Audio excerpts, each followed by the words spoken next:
Warning, do not listen to this podcast if hearing about freedom and liberty is not legal for you in your community. And if so, you should immediately move to a hipper community.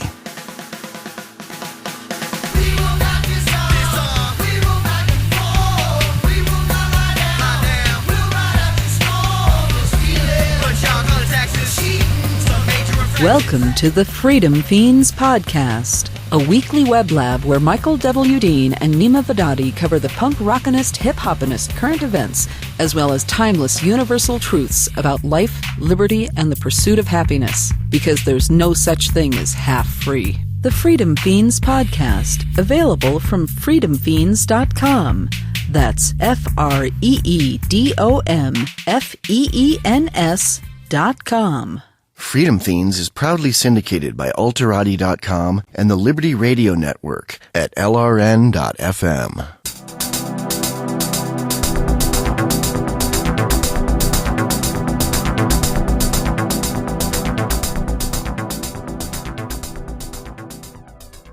Rolling. It's Fiends. What Wormin. is it, Michael Dean? Wormrin. Hello, Wormrin. my Wormrin. Yes. My brethren and my wormrin. Yes. Gather round. We will tell you stories of the fiends. So the name of this episode is Neema Takes More Vacations Than Obama. Kyle Bennett said that. Yes. You can call me the anarchist president because of all the vacations I take. And I think someone else is going to run for anarchist president. Adam Kokesh. Oh, okay. Yeah. What do you take as an oath of office for the anarchist president? I don't know. You burn the Constitution? I don't know. You put your hands on a copy of Guns and Weed? Yeah, there you go. I do solemnly swear. I do solemnly swear. Yeah. Yeah, so talk about your vacations. Now that they're done, right? And you had an offer for another one, and you're not going to take it because you're on vacation from vacations. You're burnt out. I'm probably not going to go. Yes, I'm burned out on vacations. Vacations are a lot of work. Well, I just got back from Hawaii. Hawaii was amazing, and I don't think any vacation can top it. But the rest of my family had planned to go to West Texas to climb up Mount Guadalupe, which is the biggest, or maybe it's Guadalupe, I don't know. It's the biggest mountain in Texas, which isn't saying much. It's smaller than the mountain we went up on Hawaii. It's only like 8,000 feet high. The peak we went to in Hawaii was 10,000 feet plus. Hawaii was amazing, man. It was just, you're in this tropical paradise, but it's not just tropical. Like, all different sections of the island have like a different climate zone because of the way the wind hits it. So the North Shore is all like jungle and rainforest. The South Shore is like desert. There are parts that look like Africa, like Savannah. There are parts that look like Utah and Arizona. There are parts that look like Ireland, parts that look like Texas. You know, it's just in this one tiny little island of Maui, there's all sorts of different variety. And I really like it because, you know, you can stand at the top, or you can stand on the shore and you can look at the other islands that surround Maui, and you can name where they are, and that's how you sort of know where you're at. Let's see, what did we do? We did snorkeling, which was amazing. We saw dolphins fly up into the air. We did zip lining, which we were worried was going to be gay because of the South Park episode, but it was actually pretty decent. And the zip line guys were well aware of the jokes from the South Park episode. They were like, "Yeah, that was a pretty good South Park episode," you know, kind of deflecting it. But they actually told us probably the coolest little insider tip that we got the whole trip. They told us about this place called Little Beach, which you go to this like public beach called Big Beach, and then if you take this path through the rocks and the cliffs, you come into this opening called Little Beach. Is it a naked beach? It is. It's clothing optional. It's kind of like an anarchy paradise. Like, everybody just does whatever they want. There's no state. Cops can't get there. There's no road that goes there. There's a place like that in San Francisco, the nude beach, and you have to like hike this rocky, dangerous trail from the main beach to get there. It's called Land's End, and it's great if you don't mind seeing a bunch of dudes screwing, but you know. Oh, okay. Well, on the tourist page, it said there was a gay section off to the, I guess the northwest part of it or something like that. But I didn't see any gay dudes screwing. So a lot of gay dudes in San Francisco are really statist, and I think if you went over to their beach and started shooting crocodile while getting a naughty nursey from a chick, they'd probably call the police and have a helicopter come take you and arrest you. Yeah, screw that. That's square. No, this place was totally unsquare. There wasn't a whole lot of naked people, but there was just enough to make it seem, exotic. And they weren't all old fat people. Like there were some nice young perky breasts as well. Did you and your party get naked?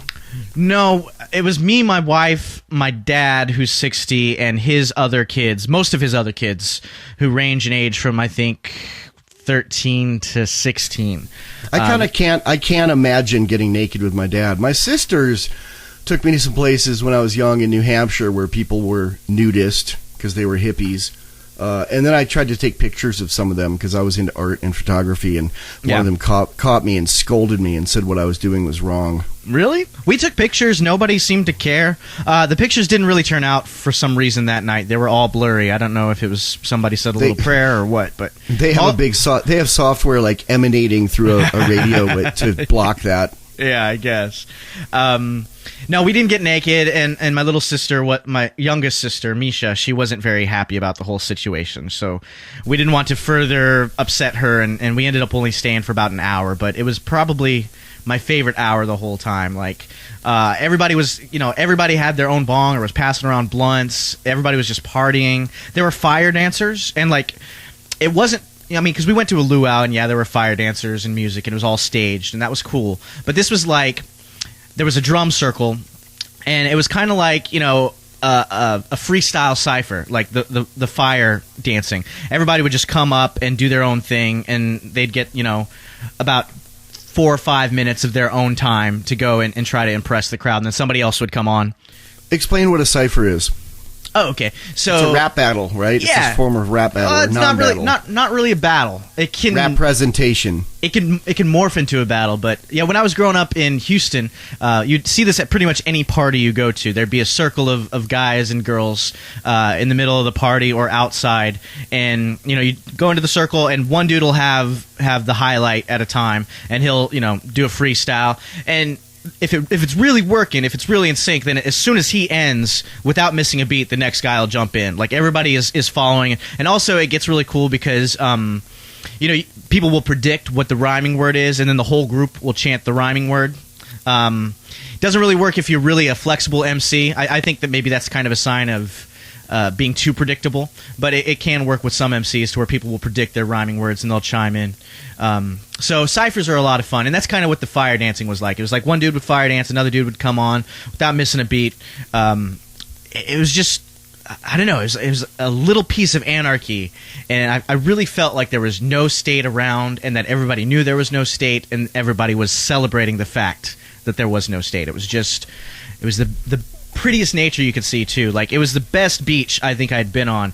There was a wave. Like, I didn't surf the whole time, but after seeing the waves on Little Beach, I really wanted to surf because I'd never seen a wave like this to where it curves and you can see it like from a mile away, and you can just see the curve or the curl coming towards you from like a mile away, and it's just the same perfect wave the whole time. It wasn't huge, but it was perfectly shapely.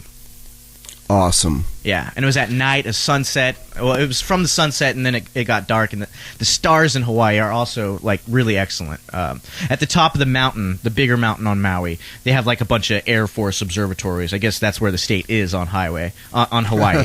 But they do that because it's, like, something like the fourth best place there is to see the stars in the world on top of the mountain, because it's actually above the clouds. And you can drive through this little windy road to go above the clouds. Did you see the meteor shower while you were gone? I did not. No, I wasn't even really aware of one. There was you go off the internet for a week. You don't have the Alexa. You don't have the Alexa toolbar blinking at you. DJ and I went out and watched it in our front yard at like 1 a.m. I think it was Saturday night. It was amazing. It was nice. From our front yard in town, because it's pretty dark on our street, and there's not that much light pollution in Casper compared to big cities. Oh, yeah. We saw 30 or 40 shooting stars in an hour. Beautiful. Did you make some wishes? Oh, wow. I guess I have 40 wishes coming. Excellent. I'm just going to wish away the state with all of them. There you go. Well, that's weird because, I don't really believe in astrology or anything like that, but the only other time I felt like I did during that anarchy luau, I'll call it, was during a meteor shower party where I DJ'd and did a little rap show, and it was a bunch of people were doing shows and stuff. I was just one part of it, but probably my favorite time DJing, because I was just like playing. It wasn't even stuff with words. It was just like musical instrumental stuff, some 8-Bit Betty, Daft Punk, various different techno and dance music, and everybody just really got into it, and people like started taking off their clothes. It's the only time I've done a show and like chicks were dancing and decided they were feeling it so much they took off their shirts. So maybe it has something to do with the stars. I don't really believe that, but it could. People used to take off their clothes at bomb shows. We used to often in San Francisco when we played, and a few other places, we'd have 2 or 3 chicks dancing on stage with their shirts off. I actually got blown on stage one time in front of 500 people. Really? Wow. By a chick. Yeah. Good job. Cool. Was that like predetermined? Did you like plan that out as part of the show? No. No? Okay, no. great. The girl was my girlfriend at the time, and she was just moved by the 2 or 3 other strippers up on stage that we didn't even invite. They just were friends, and they just got into the music and got up and took off their clothes. Yeah, it was nice. Excellent. Yeah. Just goes to show you don't need planning. You need anarchy. You need spontaneous order to really have a good time. I've been thinking about that a lot. I did 2 shows while you were gone. 3 shows, actually. I interviewed the printable gun guy, Cody, who I want to introduce you to. He lives in Austin, and he's a law student there. Law student in Austin, and he's working on making printable guns. And he'd love to meet you. Yeah. And then I did the Garrett filled in on Sunday. On the Freedom Fiends Live, right? And then Garrett interviewed me on his Disindoctrination cast, and we called the episode "Michael W. Dean Talks with Garrett Fox About Everything But the Government," and it was really cool, man. And I kind of want to get away from talking about the tyranny today. I really do. You're listening to the Freedom Fiends podcast. Freedom Fiends is now available for 24/7 streaming to your iPhone, Android phone, or other chromed robot turd. Click on the streaming audio link on freedomfiends.com. That's freedomfeens.com. We've talked about this before. I mean, I don't know how to do it, and we always seem to say that and then bring the state back into it.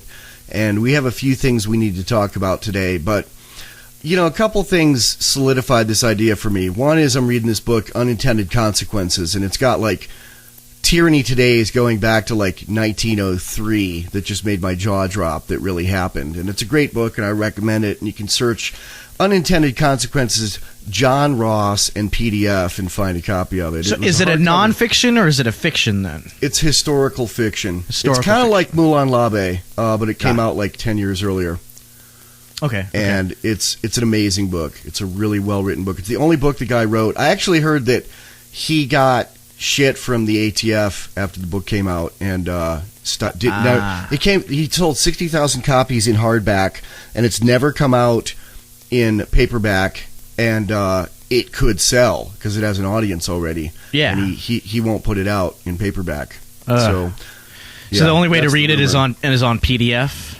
Or to spend $300 for a first edition copy, hardback, on Amazon used. Do we venture to tell Fiends where to get it on PDF, or?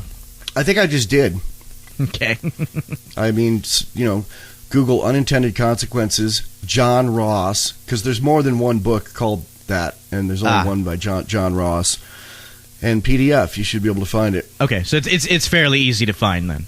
Yeah. Okay. And a friend of ours recently wrote him and asked, do you mind if we link this PDF? And he hasn't written back. I think he just either he's really busy or he just, and I'm never into like, telling people to go get something pirate that's written by someone who I respect. Even though I believe in I don't believe in IP. Maybe he does. I don't know. A lot of older liberty people kind of have a Ayn Rand view of IP, which is yes, there should be.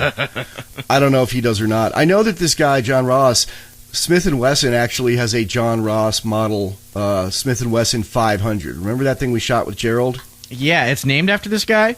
No, that's not the one. They have one of that caliber that's the John Ross model, and it's lighter than that. It's actually it holds the record of handguns for the highest power to weight ratio of any handgun. Oh, wow. Yeah. Does that mean it's got a lot of recoil? I'll bet it does. But yeah, it's an amazing book. But anyway, like reading that, I'm reading about like the benefit army or the bonus army. I told you a little about the bonus army. I'll cover that a little bit. It's like, we're talking about like some mother got hurt by the agriculture department for raw milk, and like we should complain about that, but so many people are complaining about it so well that it's like, really, do we need another person giving their take on it? And we are going to talk today about a demo being found guilty, because that's a serious thing, and it's with our friend, and we can't not comment on it, I think. But I'm really just trying to get away from the state. Our whole thing is here's what I think. Here's a really good example. I used to go to AA, and AA is kind of a spiritual organization. It's not religious, but it's based on believing in a higher power. There are people that stay sober in AA who don't believe in God, who are atheists or anarchists. There's actually there's a chapter in the AA book called "To the Agnostic" that addresses them of how to stay sober without God. Good. There used to be a meeting I used to go to in San Francisco.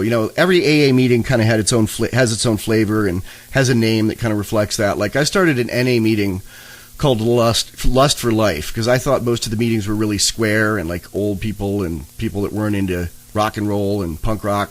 Yeah. So I started a meeting called Lust for Life that was for us, and it did really well. It ran 10 years. Like it even ran after I left San Francisco, which is the point of creating any organization, is it can outlive you. Oh yeah. And it did really well and helped a lot of people get clean and not die. But there was this AA meeting called Atheist Agnostic Anarchists.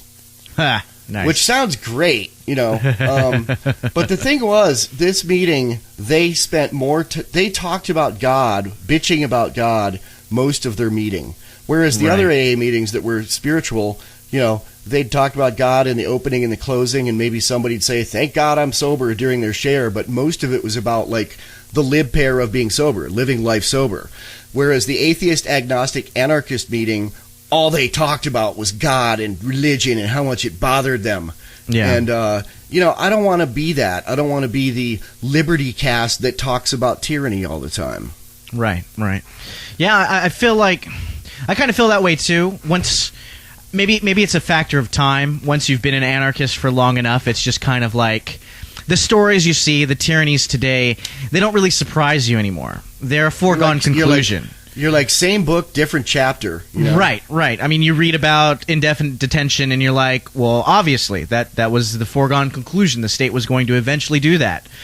Same thing with the drones murdering of the American citizen. It's horrible. It's awful. I don't want to downplay it.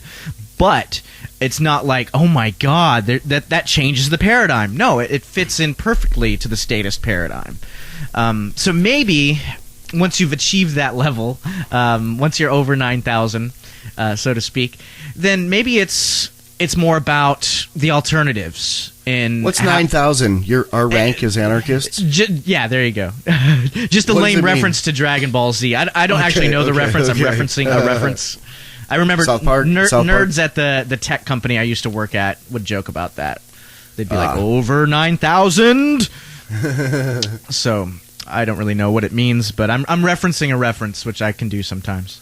Yeah. But I kind of feel like, once you already know this, I don't, and especially for our fans, and I know we have new fans, and so we should still do Tyranny Todays every now and then and give our take on the big stuff. But I feel like it's more of a what's next kind of a thing. What can we expect from LibPair? I talked for an hour and a half with Garrett about chicks and cars and guns and cats and software and music, and we didn't touch on the government much, and I think it's one of the better interviews I've ever done. Yeah. Excellent. Although I talked over him a lot. Kyle Bennett said, it was very gracious of you to invite Garrett to be a guest on his podcast. Nice. He's got a quick wit, doesn't he? Kyle Bennett. He's funny. I've gone shooting with him. Oh, have you? Okay. Yeah, he came through Wyoming, and he and his girlfriend stopped at my house for an evening and had dinner, and we went out shooting. It was fun. Nice. Yeah. So yeah, I want to move back to Hawaii. I don't. You can't own guns there. Yeah. You can't carry them. Okay, that's a good sort of non-government thing is, I mean, okay, yeah, you can't carry guns there, but I mean, I feel like there's places in Hawaii and other places in America and even in the world that maybe the letter of the law says you can't do certain things, but you could probably do it anyway. I mean, just disregard laws that are obnoxious, right? And be a free person regardless of where you live. How do you feel about that? I know, liberty people who live in states where they can carry guns and they visit California to see relatives or something and they bring a gun and they drive. It's like, I wouldn't do it. I just wouldn't go there. Literally, gun ownership and, bearing arms is so important to me that I won't go anywhere I can't do it. The only thing that would change that, I think, is if this place gets so damn tyrannical that it's worth it to move to another country where I can't have guns, where life has far more freedom in the way I want freedom.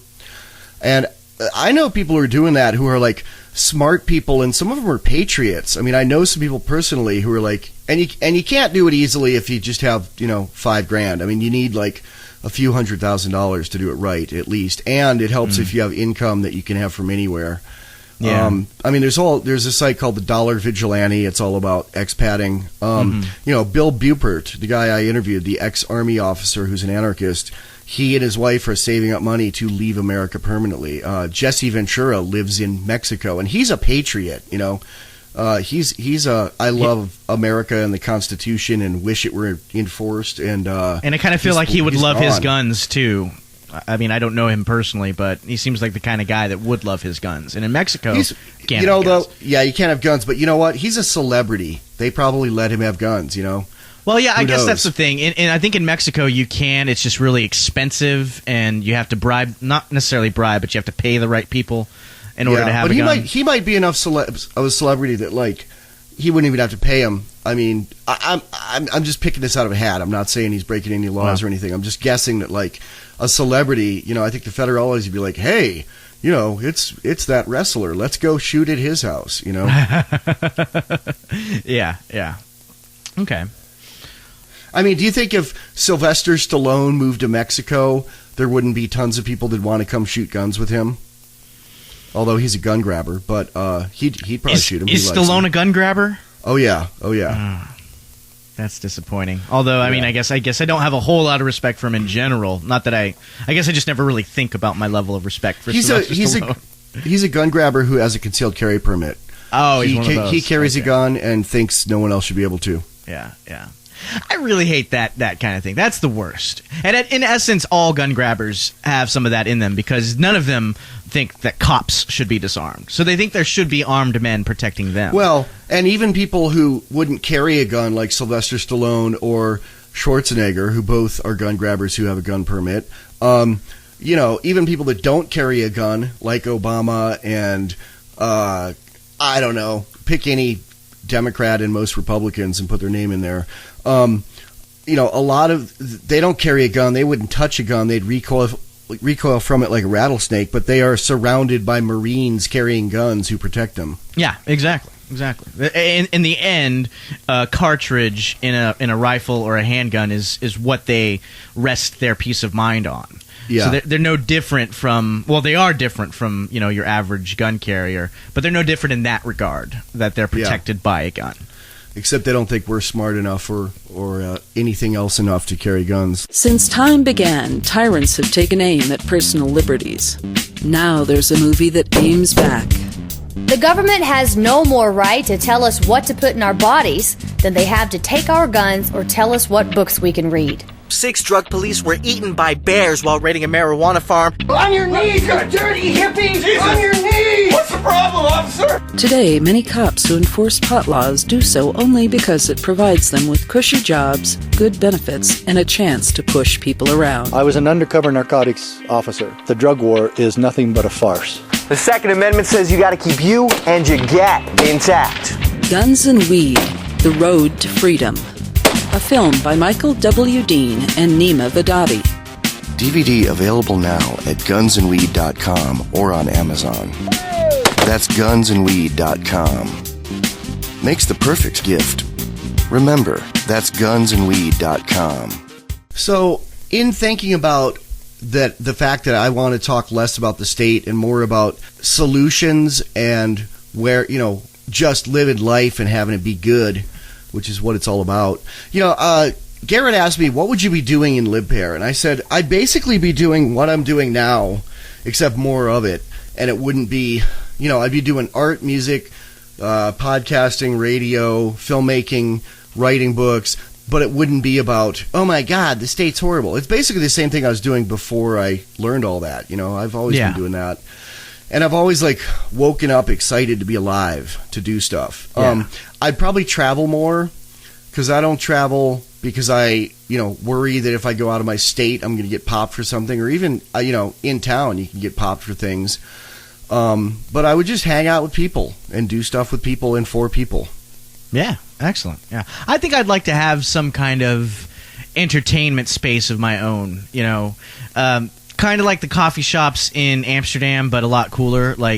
You'd have anything you want, any drug you want, any substance you want. I think you should call it Neema's Crocodile Lounge. Neema's Crocodile Lounge. Neema's Crocodile Naughty Nursey Lounge, out by the airport. We'd have it'd be a de facto pet shelter too. We'd have dogs and cats roaming around for you to pet while you were enjoying yourself. We'd have live music, open mics mostly. Video games. I have quite a collection of video game systems, so I'd lay them all out there for everybody to enjoy. I just want to have people. I want to have a location where people just enjoy themselves. I feel like that's. I feel most live when I'm doing two things. Either when I'm performing, either I'm live on TV or on a stage, or in a situation where I'm entertaining in other ways or helping to entertain people through something like a party or, a lounge. I've never had my own bar or lounge, but I think that would be something that would really not only be enjoyable for me, but I think it would add a level of enjoyment to the world. Nice. I've worked in enough bars that I would never, ever want to run one, but it'd be fun for you to run one. Well, that's the thing is bars, I feel like, are flawed. The music's so loud. There's only one thing to do as far as substances go. You can drink and get a stomach ache and get obnoxious, which everybody ends up doing. They're overpriced. I mean, really. Yeah, and because of the expenses and hassle associated with an alcohol license, alcohol is the main thing at a bar. Even if you have music, it's like the bands don't get called back if people don't drink. They don't get rehired if people don't drink. You're just there to sell drinks.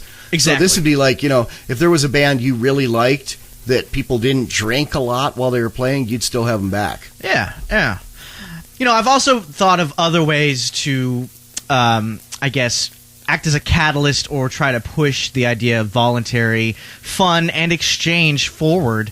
I mean, you'd have to be really ballsy to do this, but I was thinking, why can't there be a central location, kind of like a swap meet that was completely stateless? And I guess that's, some people say, that's kind of what Porkfest is, but maybe something permanent that you could just go to. It could be called the voluntary exchange or something like that. You go in and just search around, kind of like a gun show, but there'd be a plethora of anything you could ever want, stuff that's mostly regulated by the state.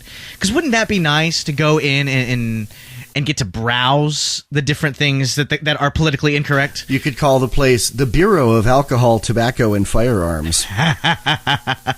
There you go. Because, I feel like when I think of the state oppressing me and what would be the benefit of LibPair, that's kind of what I think of. I think of being able to, first of all, start a location like that, being able to run a business without having to jump through a million hoops and blow the right regulators, figuratively. And also having a life where if something struck your fancy, as long as it doesn't aggress against anybody, you could do it. You could do it. You could go look for it. You could browse. You could research. It would be respectable. People would talk to you about it. And you could explore so many different pursuits of happiness than the limited availability we have of that today. I picture this space having many rooms. So, if somebody starts having a crocodile foursome naughty nursey in the corner and somebody's offended, they could just go to another room. Yeah, that's a good point, too. Or you'd have the crocodile naughty nursey room.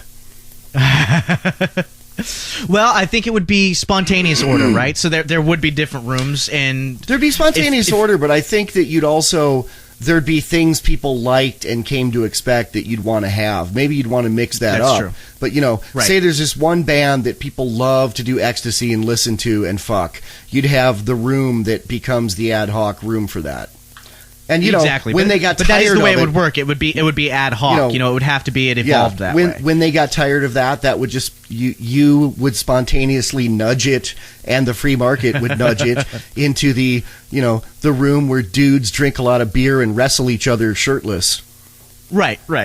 Well, there was a good example of that at the Anarchy Luau, which I've dubbed the Little Beach Party in Hawaii. There was the main circle where the guys were twirling the fire sticks and doing fire dancing. And then there was another guy that had like this big, scary-looking black canister of chemical, and he was like making fireballs with it. And a lot of people were scared of it because they didn't know what it was, and it was like the flame was getting really close to the spray, and I think some people were maybe concerned that it would explode. And so through just interactions and the way people were reacting to him, he eventually was pushed to the edges of the beach. And there were a few people that circled around him, but because people were uncomfortable with him, he sort of got the message, and he sort of went away from the main circle. And he was still having a good time, and the people who were watching him were still having a good time, and the people that were not happy with him didn't have to worry about him anymore because he was relegated to a different section of the beach. And so I think that kind of stuff will happen naturally. And if the canister explodes, those bodies right next to him will block the blast from you. Exactly. They'll block the shrapnel. Yeah. I've experienced that firsthand. I used to play in this band for a while in L.A. called the Insecto Circus, which was a kind of funk rock band. I was filling in. It was my best friend was the singer at the time, and his guitar player quit, and they had gigs lined up like starting 2 days after that. And I just sat down and learned all their songs and joined. And I was never really like that into this. I was into watching the circus, but I wasn't that like good of a participant in it. I just kind of put on a skeleton costume and played guitar and rocked out. Because I've never really been into like my band Bomb. We weren't showmen. We were really interesting to watch because we were really energetic. But for me, it's always been about the music. But I was doing a friend a favor, and I was having fun. And it was the only band I've ever been in where I had to do zero work. Like, I didn't put up flyers, I didn't promote, I didn't book gigs, I didn't write songs. I showed up for a sound check, didn't even need to bring an amp or a guitar. They had one, and didn't, and I could leave when they were done with some chick and not have to carry amps. It was great. But nice. They were a circus. They had, fire breathers, they had fire spinners, poi, it's the Hawaiian word for it. They had sword swallowers, they had, chicks dressed really slutty, dancing really slutty. They had all sorts of cool stuff. And the fire performers, I mean, I'm afraid of fire performers or fire performances, and I go in the back, and there's a bunch of people in the back who aren't up front. And so I was the pussy of the free market doing it.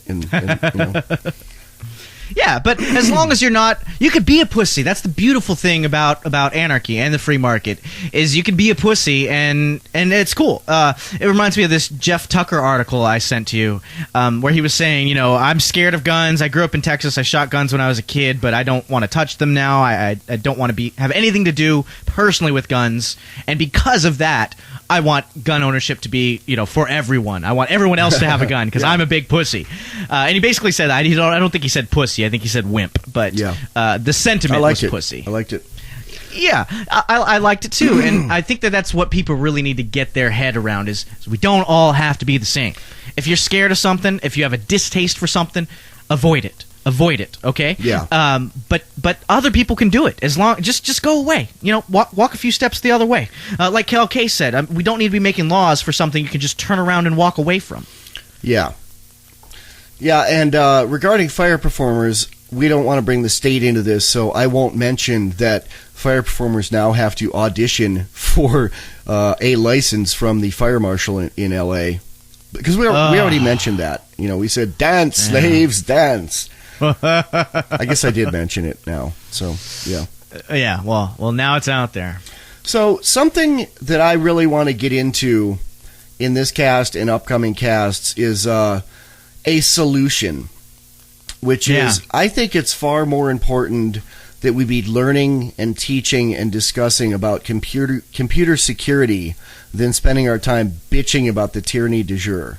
Because computer security is more important than ever and becoming more important by the day, and I don't need to enumerate the reasons why. And it's really important for security to be secure that people use it even when they're just talking about the weather. Because if only criminals are using it, if only people breaking laws are using it or saying forbidden words, it's easy to shut it down because there's less people doing it, and it's easy to like say, okay, somebody did something wrong in this geographic location. There's only 2 people here using encryption. It must be them, and then they bother them. But if everyone's using it, and the problem is a lot of it's a little harder to use than the really easy stuff. An example I would give is Skype. I was listening to this podcast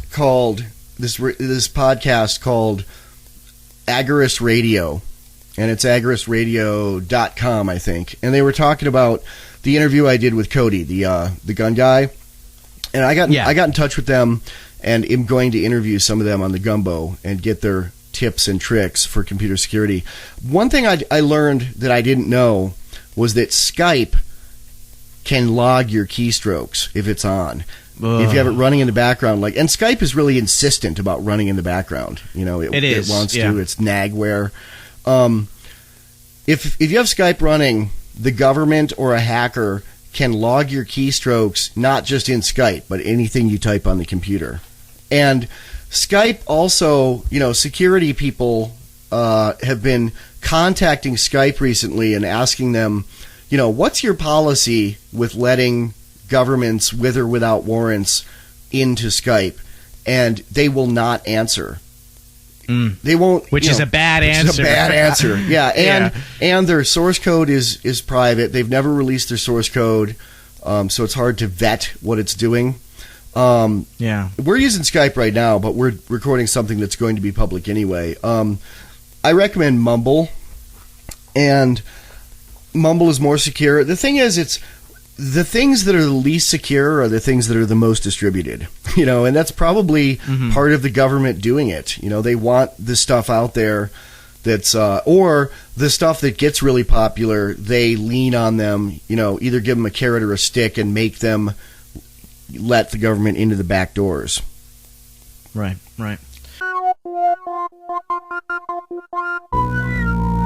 You're listening to the Freedom Fiends podcast. Freedom Fiends is now available for 24/7 streaming to your iPhone, Android phone, or other Chromed robot turd. Click on the streaming audio link on freedomfiends.com. That's FreedomFeens.com. Yeah, wasn't there some hubbub recently with, I don't remember if it was the FBI or some kind of security agency was pushing Security agency? Can you rephrase that, please? Sure. Some anti-security, some anti-security, some kind of tyranny agency. Yeah, anti-security, insecurity agency. Yeah, there you go, insecurity agency, or tyranny purveyor, had wanted people who do encryption, companies that make software with encryption. They wanted them to be required to provide a government backdoor. Yeah. And I guess they had tried this in the past, and somehow the freedom won. But I am aware that they're trying that kind of bull crap again. Yeah. So I don't know much more about it. You are a lot more up on the tech stuff than I am. But I kind of feel like when it comes to security, especially on the internet, having your stuff be secure, I mean, that's kind of like the gun of the future, right? You have to protect your stuff, and a lot of your information, a lot of important stuff is available to people who can get it, and so you have to keep them from getting it. And so that to me is the new piece of technology that we should all make sure we're familiar with and able to use to protect ourselves. Well, the thing about the internet is, by design, it's open. It's not secure. Right. The basic idea of the World Wide Web is anybody can type in an address into a browser and see something that's on someone else's computer that they've allowed you to see. Which is it's really good in a lot of sense. I mean, if we didn't have things like Linux and open source software, we wouldn't have a lot of the amazing advancements we have today. But we should be able to have both too. You should be able to close the door to your home and lock it when you're available. I mean, it's nice to go out into an open park, but you want to be able to go home and put your wallet in your drawer and make sure nobody can grab it. Good analogy. And regarding Linux, Skype running on Linux has the same problem it does on Windows. It can log your keystrokes. So don't think that just because you're using Linux, everything is secure. It has more security, and it doesn't save as much crap, and it's less vulnerable to viruses, and it's harder to hack into, but it is not impervious, Right. Well, I don't know a whole lot about Linux, but I was under the impression that the only reason people consider it more secure is because hackers don't waste their time making hacks that will get them access to Linux programs. Well, that's part of it. I mean, most viruses are made for Windows, but because most people have Windows. Now that iPad, now that Apple is starting to gain market share again, they're making them for Apple again. If you're trying to get into as many houses as possible, you're going to pick the ones that are all have the same key type. That's one reason Linux is more secure, but it's more secure by design. One thing is Windows, Windows, when you delete a file, it can be recovered. On Linux, it can't. That's just one tiny example. Windows also has a bunch of places that it saves things temporarily, and sometimes those are saved after it's cut off, it's turned off. Linux also, the source code is open, which means that computer geniuses, security people can look under the hood and see how it works. Windows source code is not open. And once source code has been compiled into a program, it's much harder to take it apart and see what it's doing.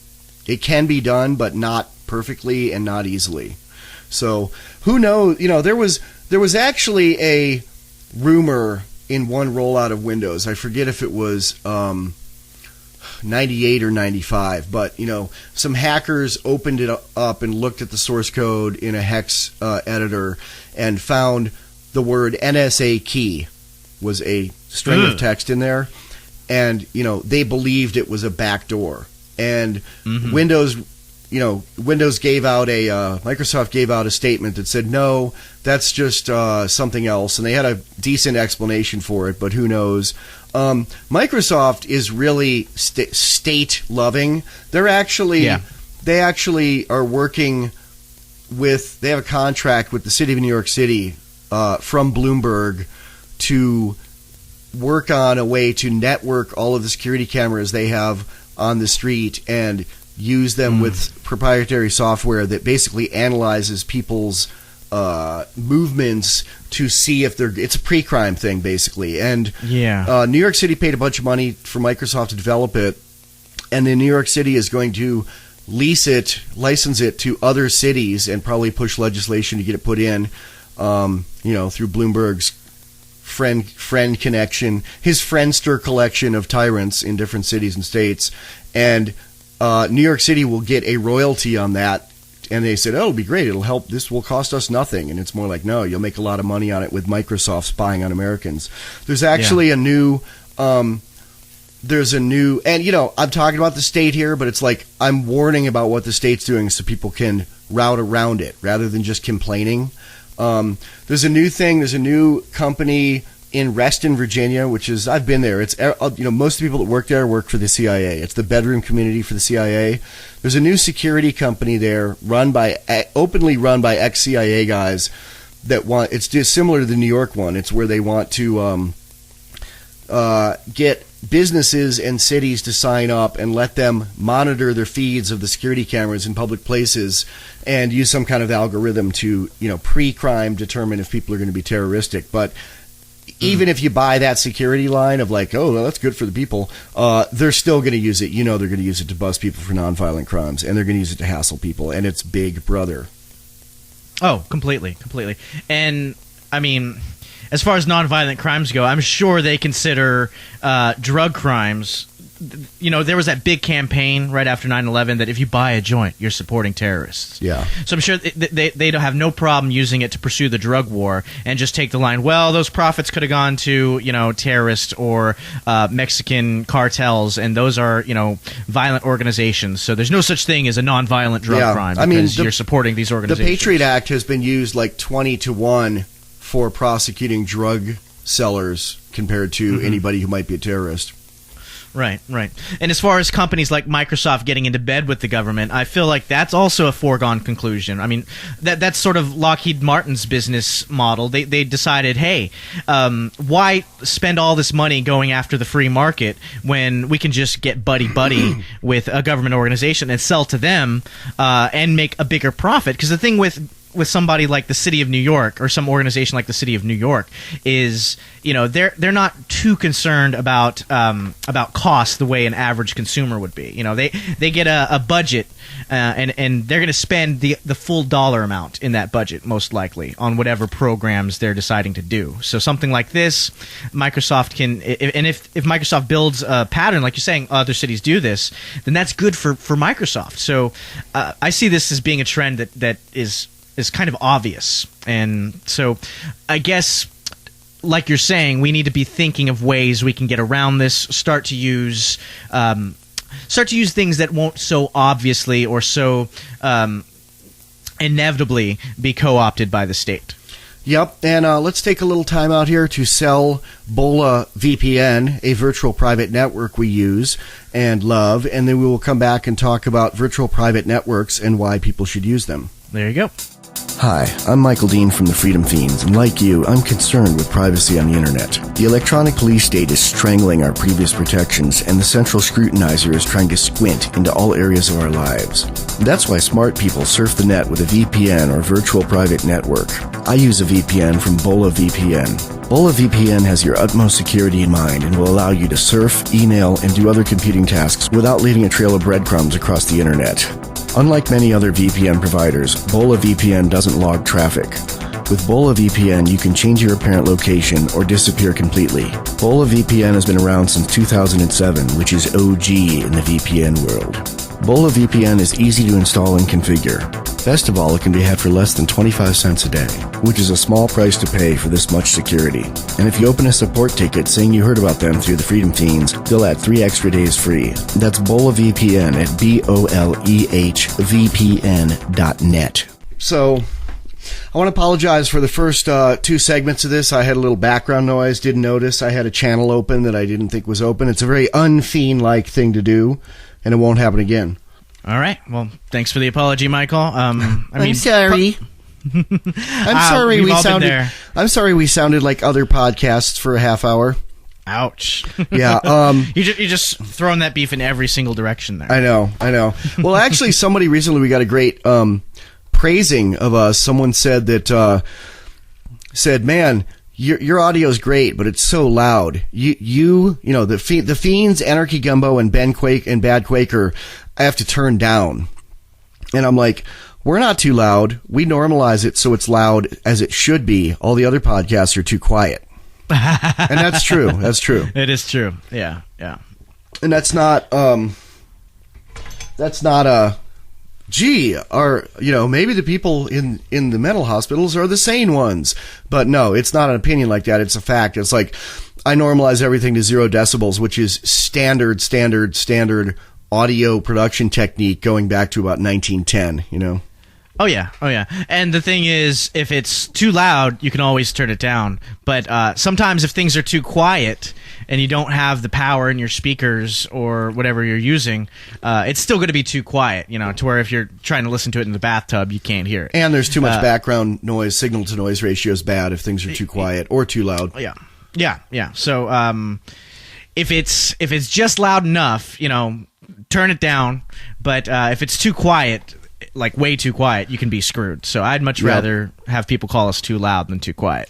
So virtual private networks. We have a sponsor. It's Boleh VPN, BOLEH VPN.net. There is a link over on the right side of the Freedom Fiends if you want to sign up. And they're great. You finally got done with your vacations enough for me to sit down and sign you up, and you were suddenly surfing anonymously and encryptedly from Luxembourg rather than from Austin. Yeah. What'd you think? Completely easy to do. You told me that you'd notice maybe 10-15% slower, but I didn't notice any slowdown. That's because you're somewhere that has fast internet. I'm in Wyoming where it doesn't. Okay. Yeah, that might be the case. The only thing I noticed, and I guess you can change this in the settings. You can route it to where it'll route, it says all, or you can choose different countries. For our test run, for my test run, we chose Luxembourg. The only thing I noticed was I searched something on Wikipedia, and I got the German translation. But it was a quick fix. I just clicked on English and was able to view it in English. And you can see where you're surfing from by using the website tracemyip.org. When I'm not using it, it shows up. I actually show up as Colorado because that's where my hub is for Wyoming. Right. But, when I'm surfing from Luxembourg, it says Luxembourg. When I'm searching from the UK, it says the UK. And there's a couple things this does. One is your local ISP cannot see what you're searching. Absolutely cannot see what you're searching. Normally, they absolutely can. I'm not doing anything illegal. I don't want the church-going Republican statist rednecks who work there going, oh, the guy at this IP address likes fat grandma porn, or if I'm reading Unintended Consequences and they're talking about ANFO explosive, and I'm like, what's ANFO? And I look it up on Wikipedia. I don't want them saying to my local sheriff, hey, there's some guy who seems very interested in explosives. I don't want to make explosives. If they were legal, I wouldn't make them. I'm afraid of I'm the guy that goes to the back of the warehouse when some hot chick is up there spinning little balls covered in lighter fluid. I would not go anywhere near explosives. But, I want to be able to have intellectual curiosity without some local fuck, or if I'm searching I don't smoke pot, but I like to know things about, cannabis, industrial scale harvesting of hemp for building houses. That's something I might search for a Freedom Fiends or I might search crocodile, for some fiends casting. And I don't want all this stuff together. If they printed it out and handed it to a sheriff would be very interested in you. So would DHS, I want to be able to search that's the thing stuff. I wondered too. I mean, what about things like the NSA and big federal agencies that sort of listen for keywords to let them know who they should watch? There's a long list of words that the average person could definitely search. Does the VPN keep you out of their binoculars or out from under their watchful eye? Does the VPN help with that too? I don't know. Because nobody really knows how those we don't know what they're doing. Spy I know it would make it a lot fucking harder. I mean, I kind of look at it like the difference between leaving your house unlocked with your door ajar when you're on vacation and having a very secure house with strong doors and burglar alarms and cameras while you're on vacation. Right. Or like how when you park your car, you want to put your iPod in the glove box and take the faceplate off your stereo and put that in the glove box as well. So it doesn't look like there's anything in your car that the thief would want. Yeah. I think my analogy is better because I think there's a bigger leap in security from an unlocked open door to a locked house with alarms and cameras than there is to not covering up your iPod. Okay. But yeah, it's along that kind of lines. I think covering your iPod would be not using Skype. And I think that paying for and using a good VPN is more like the difference between the open door house and the highly secure house. I mean, one thing is in Utah they're building this central scrutinizer giant campus for the government, for the NSA. Basically what they want to do is they want to have copies of every bit of internet transmission and every bit of every phone call, every radio transmission, everything ever. So if in 5 or 10 years they can break that kind of encryption, they'll just start churning it all through there. Right. But for now, it's certainly a lot better than a phone call, and it's better than Skype by a large magnitude. Okay. Excellent. So another good solution for being free, even though the country is not. Yeah. I mean, I think that's really what we need to be getting at is how can we be free? Not how can we, get Ron Paul elected, or how can we get all our local politicians to be libertarians, but how can we just circumvent the state, ignore them, ridicule them, and do what we want and be free people at the same time? Yeah, I mean, a way that I look at getting into security, and we're going to do a lot more of this in the upcoming weeks, and I'm going to have some interviews with some hardcore security experts on the Gumbo in the coming weeks and months. But a way that I look at it is, it might be a little bit of a hoop to jump through now. It's hard. It's not much of a hoop though, man. I walked you through installing Boleh VPN and surfing with it today, and what'd you think? Was it hard? It was as easy as getting a Gmail account. I mean, literally, it was that. There you go. And it costs like 25 cents a day, and that's a lot of, a lot of security for not much money. One thing I would point out too is that, it's kind of like, it may be a little. You have to think a little bit more to have more computer security, and you have to do a few extra things and not do some things you normally do, and turn people onto it. Like turn people onto Mumble and get them off of Skype, for one thing. Things like that, and it's like we're using Skype right now because it's installed and it's easier to use, but because it's just. But we're using Skype for something we're going to distribute to everybody in the world who wants it anyway. Yeah, I mean, and even on Mumble, we don't sit there and make drug deals or do anything like that. On Mumble, we still follow the rules that we assume that somebody could be listening, because that's the rules of don't say anything to over the internet you wouldn't say to a cop, basically. Right. But and there is email encryption, which we're going to get into. One reason I really encourage people to do this now, my analogy is it's kind of like maybe you don't need it now, but maybe you will need a familiarity with it and a user base of friends who have a familiarity with it in 2 or 5 or 10 or 20 years. It's kind of like, I've actually had people say, who are not opposed to guns, but they're like, oh, why do you have guns? Well, someone tried to break in our house and the world can be a scary place. And they're like, yeah, well, if the shit hits the fan, I'll buy a gun and learn to use it. And I'm like, if the shit hits the fan... the shit will have already hit the fan. If the shit hits the fan, you are not going to be able to find a gun for less than the price of a house. And... where are you going to learn to use it? You're going to go out to the sticks where people are rioting as well as in the cities, or are you going to already be secure with your guns, with your ammo in your house, knowing how to use them? It's kind of like that. Okay. Yeah, I think that's a good analogy. You're listening to the Freedom Fiends podcast.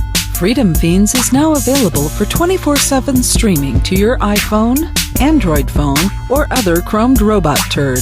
Click on the streaming audio link on freedomfiends.com. That's freedomfeens.com.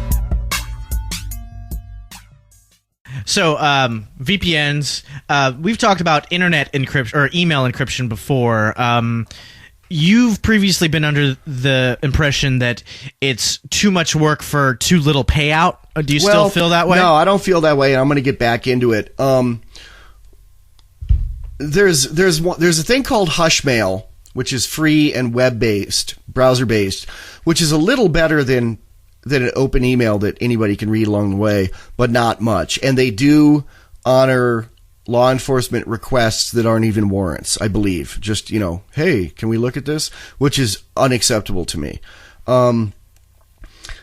There's other ways to do it. I'm going to talk to some more experts first and get into it. I heard an interview on this thing called Agorist Radio, which was a podcast, which was like 5 security experts talking on Skype. And they mentioned the Anarchy Gumbo interview on Agorist Radio. So I contacted them. I really liked what they had to say. It's where I learned about the Skype problem with keystrokes. I'm going to try to interview all 5 of the guys that were on that talk over the coming months. But their website, I mean, it's public, but it's like, I'm a computer guy and I didn't know what to do. I was like, there's no email. There's no like click here to down. I had to look at the source code to find the MP3, which I'm going to recommend they change. But, but then you go to maybe that's their natural barrier they put in place. Yeah. And then you go to their chat site and it's like, you know, whenever you jump as a new guy on a chat site with 30 users who all know each other, they're like, who are you? What do you want, newbie?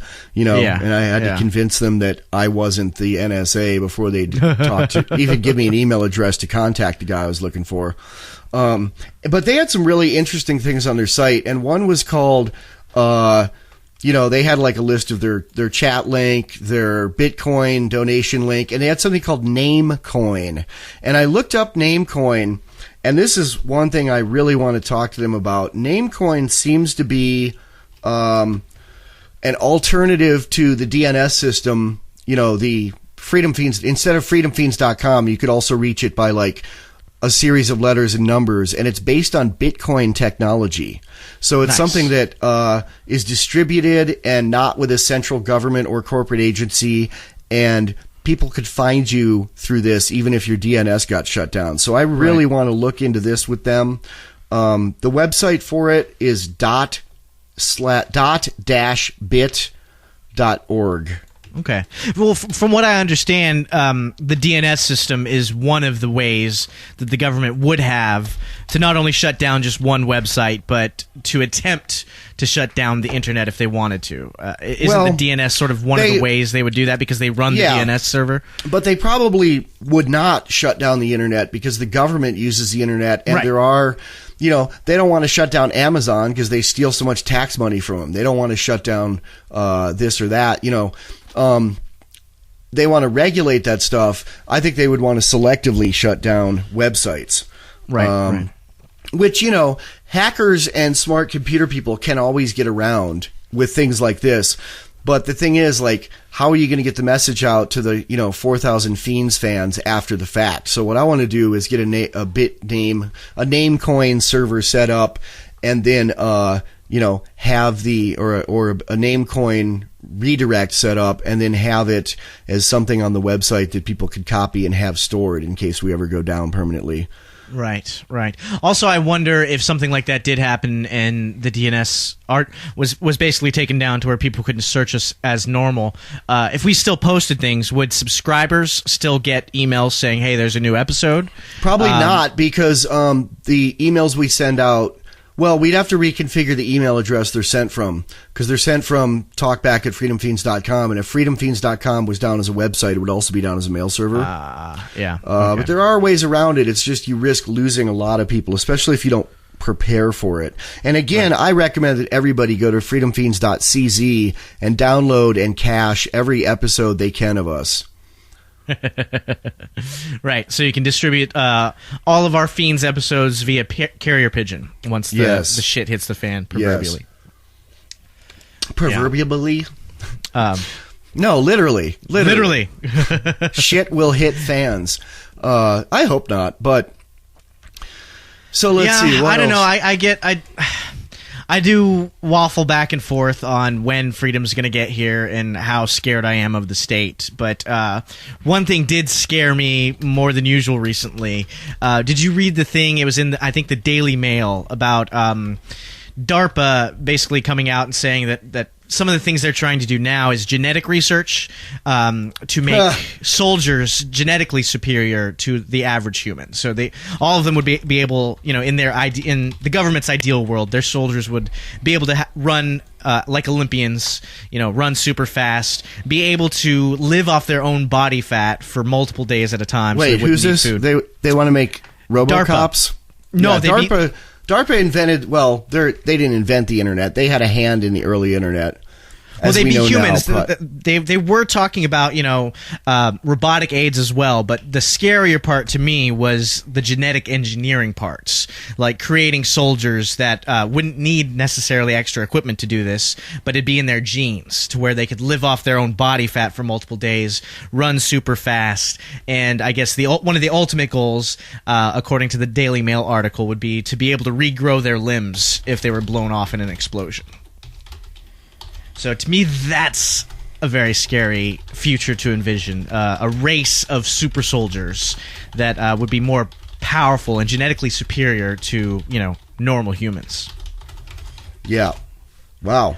There's a King of the Hill where Bill Dauterive gets his army medical file from 20 years ago and finds out that the reason he's fat and hairy and slow is because the army gave him an experimental drug as part of a thing called Operation Infinite Walrus, where they wanted to have large, muscular, fat, hairy soldiers that could work as Navy SEALs in the Arctic. Operation Infinite Walrus. Infinite Walrus. Nice. Yeah, but to me that kind of stuff scares me, because right now when we talk about the state, it really is a myth. It's a myth that there's a certain group of people who it's right for them to decide what we do because they're superior in some way, because they were elected, or because they're smart, or whatever the case is. But I feel like the game would change, I guess not philosophically, but if there were a race of superhumans, I'm not saying they would have a better philosophical claim to rule over us, but logistically, it would be a lot easier for them to enforce their rule over us. Yeah. Yeah. Worms. Yeah. So I just sent you an email I want to read out loud and discuss. It's problems with Tor. Now, Tor is something that people use. It's a free program that routes you anonymously, like Boleh VPN, except it's free, it's slow, and it has a lot of problems. So let's discuss that. Okay. Which, we used to kind of, I don't know if we pimped Tor, but we did do a bit on Tor months and months ago when we were talking about the Silk Road, and you did get on and try it out. And for you, it was really slow. And what are the other main problems that you see? I sent you an email. Read it. Yeah, Take turns to read it. What do you call it when you read back and forth? Popcorn reading. Yeah, let's do some popcorn reading here. And this is from Paul Rosenberg of the Daily Anarchist, who is he actually runs a VPN.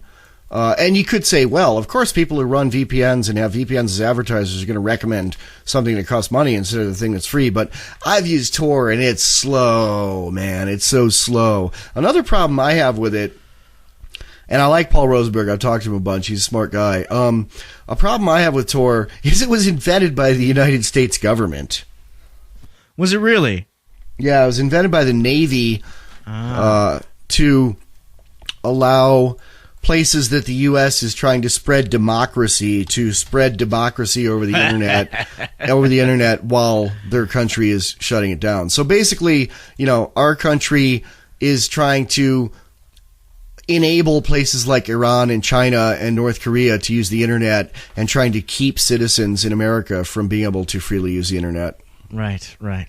And not because they want people in Iran or China to be free, just because they want people in Iran to overthrow their government so that the Americans can install a more American-friendly government. Yeah. It has nothing to do with good intentions or philosophy, and everything to do with getting our backs scratched, so to speak. Yeah, and before we get into this, let's take a little break here, and then we'll talk about Tor and what's wrong with it. All right. Check out the Anarchy Gumbo podcast. Michael W. Dean of the Freedom Fiends cooks up a very special blend of liberty, guns, sex, rock and roll, drugs, and thriving in spite of the state in an increasingly worrying world. All with a rotating cast of nifty guests who are also up in the middle of the night. The Anarchy Gumbo podcast, a tasty stew of freedom and fun. Subscribe at kittyfeet.com. That's KITTYFEET.com. FreedomFeeds.com, FreedomFeeds.com, FreedomFeeds.com, FreedomFeeds.com, Freedom Fiends. Freedom Fiends.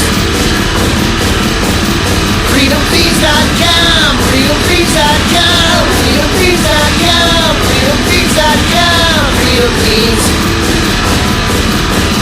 Freedom Fiends. FreedomFeeds.com, FreedomFeeds.com.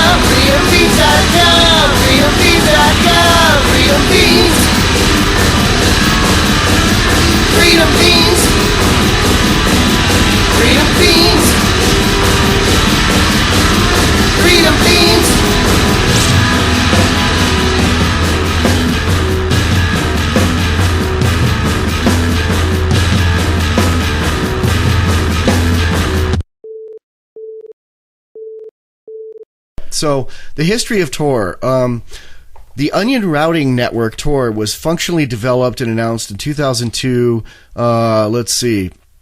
Originally sponsored by the U.S. Naval Research Laboratory, which is across the street again from the place where CIA mind control started in the 40s. Mm-hmm. Who knows if it's connected? You know, they're across the street. I'm sure that they do things with each other. Who knows? At least go out to lunch together.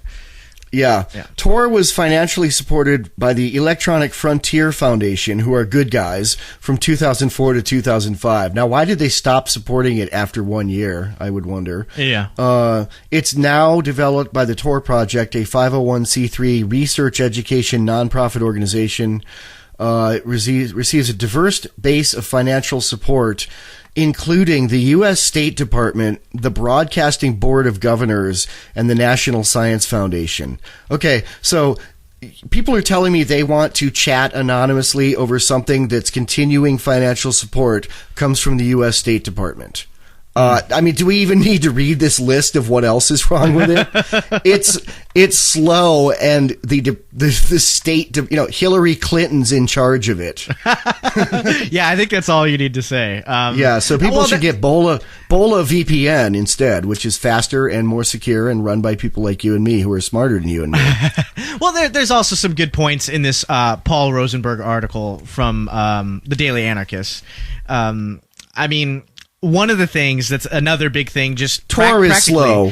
Number one, Tor is slow. We said that. We did say that. Do you want to go down the list, or do you just want to pick out the ones that stick out to you? Because the one of the ones. Read them all. Go ahead. Read them all, man. Number two, Paul Rosenberg says that the second problem in his list is Tor is free. He says, yes, this is a serious problem. When someone owns something and generates income from it, they almost always take care of it and usually work hard to improve it. No such efforts are routinely applied to free things. Fixing a problem at a Tor node may or may not happen. Upgrading is strictly done when convenient. That's a really good point. I mean, that's kind of like what we've said about the solution to keeping animals from going extinct is to allow the breeding and hunting of them, because then people would breed enough of them that you could never kill all of them, because people would have a financial incentive to keep breeding them. Right. It's also related to the problem of the commons, right? If nobody owns a particular section of the ocean, then it's going to be prone to overfishing because nobody's there to set down ground rules. The fact that nobody really owns Tor, it is completely free, means that nobody's really taking care of it and being a good steward. Yeah. All right. What's next? 3, according to Paul Rosenberg, he says, Tor may include malicious nodes. When anyone can run a node, it's not always nice people who do so. Think of it from a crook's standpoint. Here we have lots of data traffic that people are trying to protect. It must be of some value. Anyone can open a node and gather information with no path back to us. We're just random people on the internet posing as humanitarians. Why not do it? When everyone, even groups like the CIA, can run a Tor node anonymously and without any accountability, they can act badly and get away with it. And in fact, several leaks of data through malicious Tor exit nodes have been confirmed. Yeah, and Boleh VPN has been running for 7 years, which is like ancient OG in this field. Yeah. Most people didn't know what a VPN... Most people don't know what a VPN is now, but most people didn't know at all 7 years ago. And a lot of the people that use it are computer people, security people, hackers. I don't know. I mean, hackers in a good way, not a bad way. And nobody's ever said, hey, this is a honeypot from the CIA. They would have figured it out by now. And one thing I do recommend is that people don't use their VPN for financial transactions within their own country with institutions they regularly deal with, because there's no need to. And you can't be anonymous when you're doing that anyway. So I usually turn it off if I use PayPal or, my bank or Amazon or something. Okay. When you turn it off, there's a little utility on your desktop, and when you log on, it doesn't log you on automatically unless you tell it to. You have your normal routing through your local DSL or ISP. Yeah.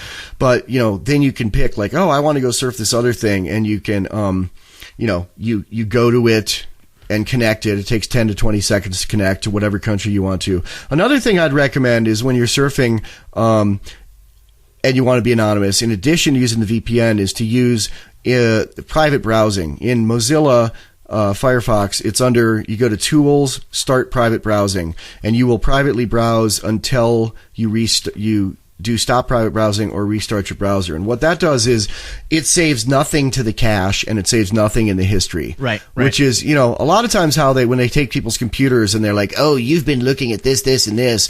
It's through their history and their browser cache. Right. So, well, they always pick the simplest things first. And if it's not in the browser cache, they have other options. But they'll always pick the easiest thing first, the low-hanging fruit. In Google, if you want to browse anonymously, you can click on tools. Well, I should clarify. In Google Chrome, they call it going incognito. And there's a little wrench at the top right, and you click on that, and you just click on New Incognito Window. Now, you might wonder, okay, well, if you can do that, then why do you need a VPN? Well, it states... Your ISP can still see where you're going. And it states very clearly when you go to the Google Incognito page, it says this will only affect what your computer does. It won't affect malicious people, spyware, or other people trying to spy on you. It's only for your specific computer. Yeah. Whereas using a VPN or using Boleh VPN, it encrypts what you're doing and sends it through another IP address in another country, through another server. So your local ISP and people in between you and what you're looking at can't see that you're doing it. All they could see really is that you are connected to an IP in a foreign country. They could see that probably. You talked about Google Chrome. I had a security update here while we're bouncing around all over the world with our first ever security cast. I recently recommended something called cryptocat, which was a free online chat encrypted service. I no longer recommend that. I went and tried to use it the other day, and now to use it, you have to have a Google Chrome account, and you have to use Google Chrome to use it. Ooh. And if logging in while using something that you're trying to be encrypted and private with is counterintuitive to doing something private. Yeah, because it really is. Somebody somewhere can see who was logged in. Right. Now, is that part of, back on March 1st, Google was letting people know that there would be some changes. And I've noticed since then, whenever I log in to one Google thing, I'm automatically logged into everything else, like Facebook, Hulu, things like that. And it can become a problem, like, for instance... we're signed up to our Hulu Plus account with my wife's information. So it can become a headache now to log out whenever I'm on my computer and go to... Yeah, Google wants to run your internet. They want to run... their motto is don't be evil. They are becoming pretty evil. Part of it's some pressure from the government, but... one thing that they're doing, I just read, they're going to start downgrading pirate searches in search results. Their search results used to be pure. It was just based on what frequency of people going to the sites are and what the relevance is to your search term to the best of their algorithm's abilities. And they're downgrading pirate sites. So if you search for something that seems like a pirate related search, they're going to push it way down the page or onto later pages, even if it's the thing most people would want from that. That's not a cool thing to do at all. That has to be some outside pressure, either the government or the industry acting on them. It's both, because it's the bone that they threw to the MPAA, the movie and the RIAA, the movie and recording industries, CD industry, to not let them pass CISPA right now.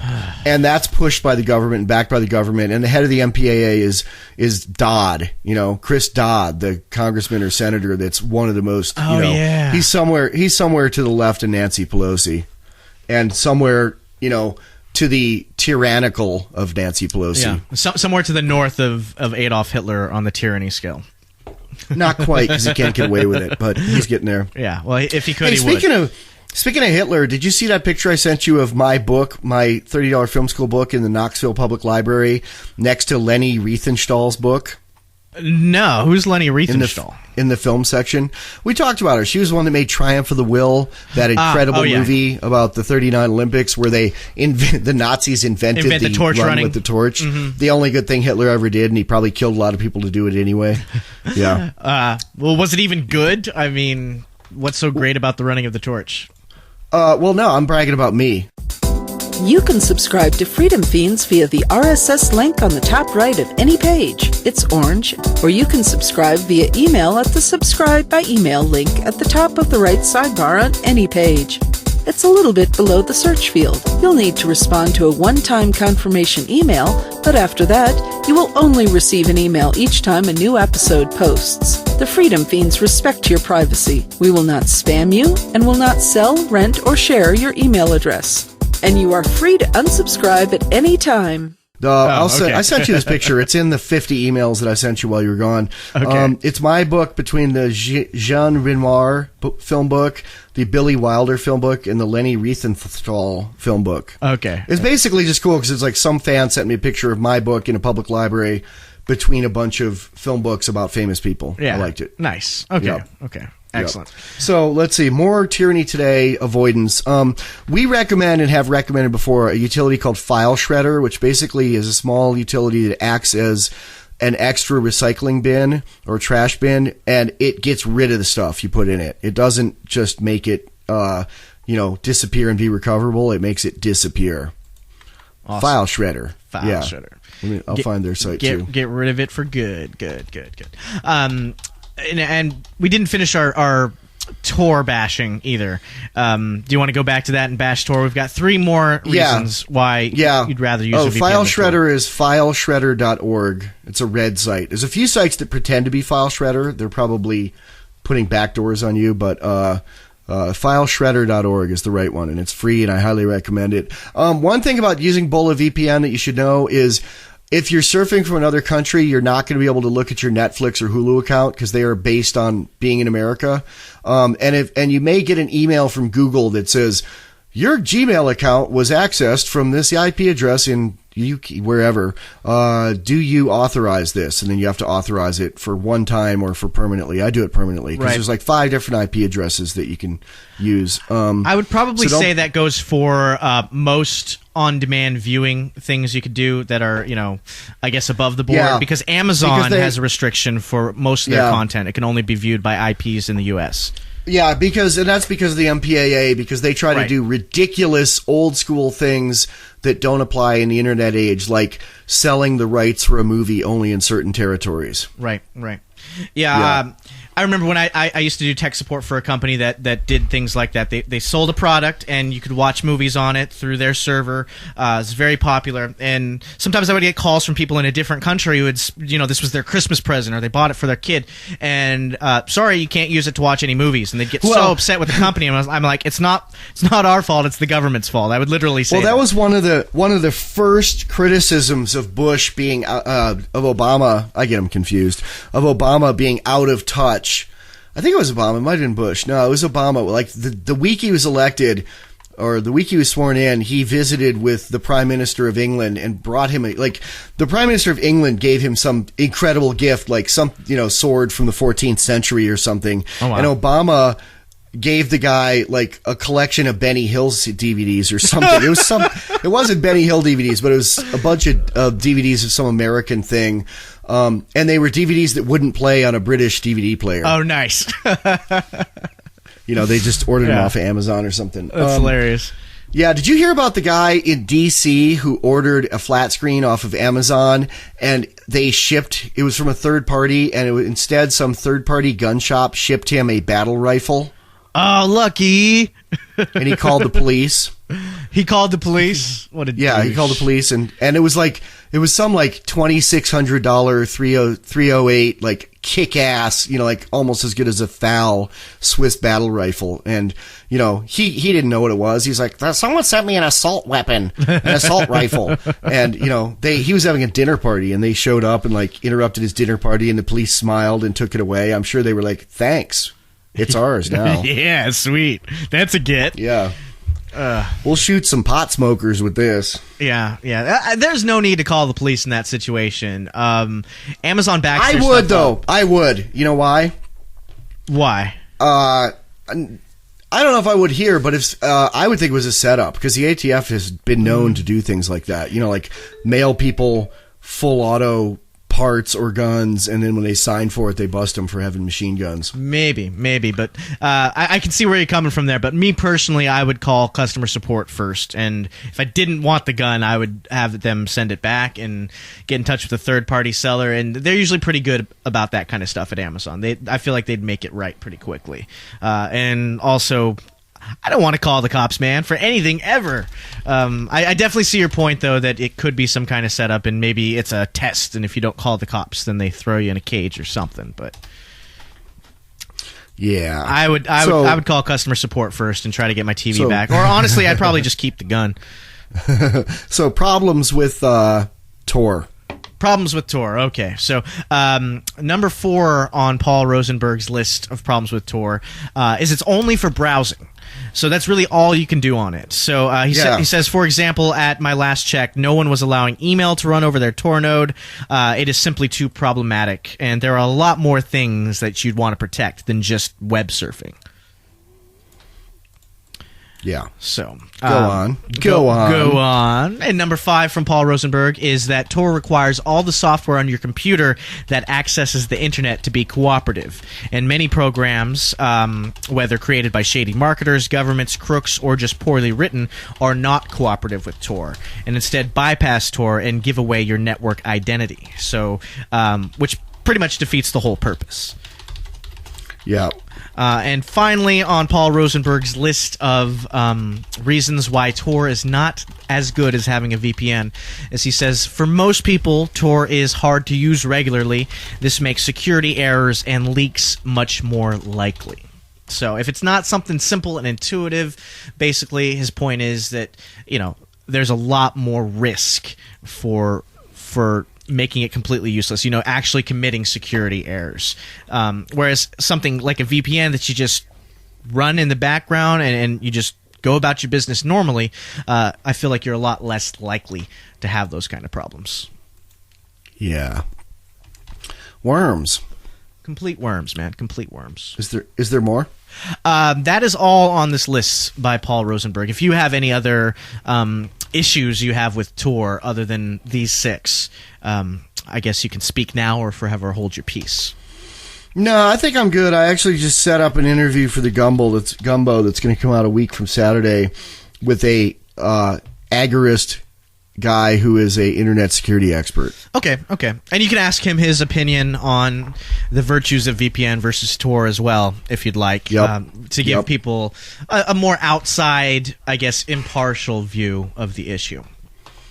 So, Obama's regulatory czar stepped down, but I'm sure, it'd be harder to find anyone worse than Ass Sunscreen, but I'm sure Obama will find him or her for replacement. And, I think he's going to go work at Harvard or something as a lecturer, but I think it's just him taking some time off before he gets appointed to the Supreme Court. Ass Sunscreen? That's great. Yeah. instead of Cass Sunstein? We said that before, and Kyle said, Ass Sunscreen, that would be the most useless thing in the world. It would be if you wear pants.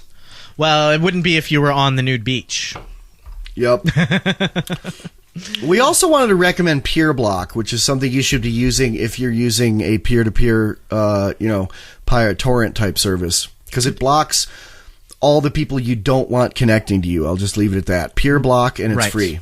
And it's also, they know that a lot of people are going to be using it for peer-to-peer applications. So I installed it the other day, and it does ask you, hey, are you going to be using this for mostly peer-to-peer stuff? Then just use these settings. It's already got the settings preloaded. It was quick and easy. And then I went about my BitTorrenting, and everything was fine. I didn't have any problems with it.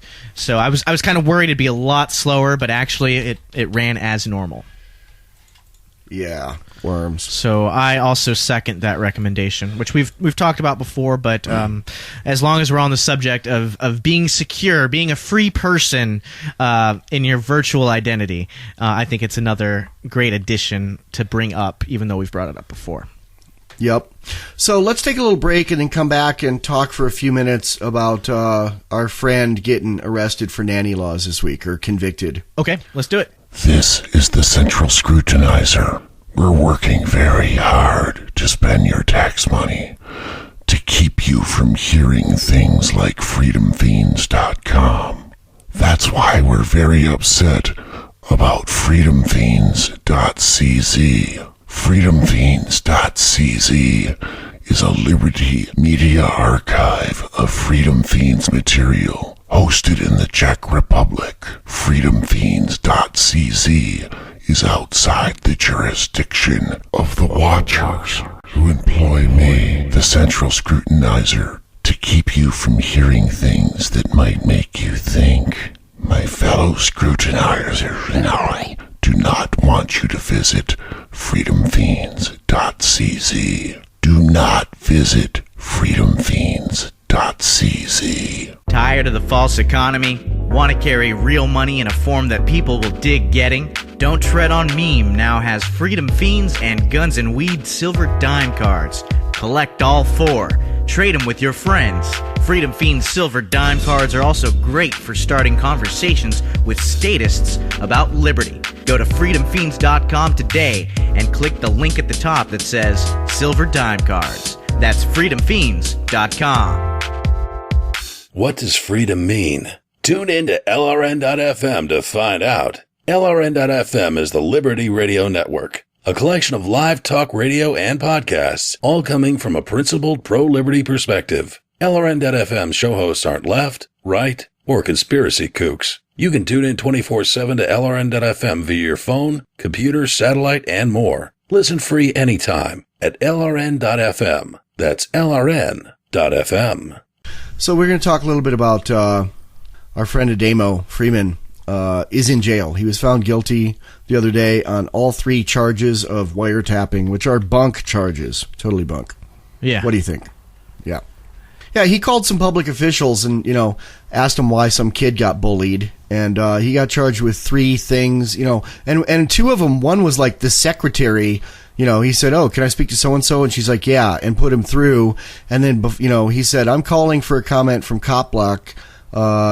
And the guy said, "No comment," and hung up before Ademo got a chance to say, "You're being recorded." And that was right. 2 of the 3 charges. And the third one was just calling another official and saying, "I'm from Cop Block. I'm Ademo. I'm from Cop Block. I want to comment on this." And, the guy talked a little bit. And, if the New York Times called and said, "I want to comment," and then used the audio of it in a YouTube video or on TV, they wouldn't get him for that. But, the New York Times would probably be calling and saying, "Explain to us why it's a good thing that this kid got beat up in school and you suspended him for it," which is what the thing was. Yeah. Kind of ridiculous. I mean, I'm glad they didn't give him the full extent of what they say they could have, which would have been like 20 plus years in jail just for trying to get to the bottom of a story. I mean, it's obvious that that it should be anybody who wants a story should be able to get it. There should be no distinction. There's no press licensing yet in this country. And a judge, the Supreme Court has said that the average individual is still part of the free press. So if you go videotape somebody in public, that's the same as if you worked for K2 TV or whatever affiliate you have locally. So on its face and legally, I don't feel like they should have a case against him. Well, actually, there was a conflicting ruling. There was wasn't it in Oregon, some federal judge determined that a blogger is not the press because she'd been saying bad things about some public official, and he tried to get her for slander or libel, and it went from one court to a federal court, and the federal judge said that a blog is not the press. So there's contradictions on that, as there often are in law. But as there often are in law, exactly. He was found guilty by a jury that he helped pick. He was representing himself, which is most of what I'm going to talk about, the fact that he represented himself. And, people are going to hate me for what I say. But, he was found guilty, and he helped, he and the prosecutor each got to vet and dismiss some of the jury members. And they still found him guilty. And he also, New Hampshire is the only state where now it's legal for defense to instruct the jury that jury nullification is okay, that you can judge the law as well as whether the person broke the law. Right. And they still found him guilty, which is horrible. And, luckily he's not going to serve a lot of time, which I think is a comfort. He didn't get 21 years. He got 3 months. No, he got a year with 9 months suspended. So he's going to jail for 3 months, and he can be out in 2 with good behavior. But he's also got some kind of probation of 3 years or something where he can't get any more trouble. So that's going to basically mean he can't be doing on-the-street activism, or he's going to jail again. Yeah. Which is, I also don't know if he lost his gun rights, legal gun rights, or not. No one's said anything about that. Felonies, sometimes you do, but not always. So I don't know about that.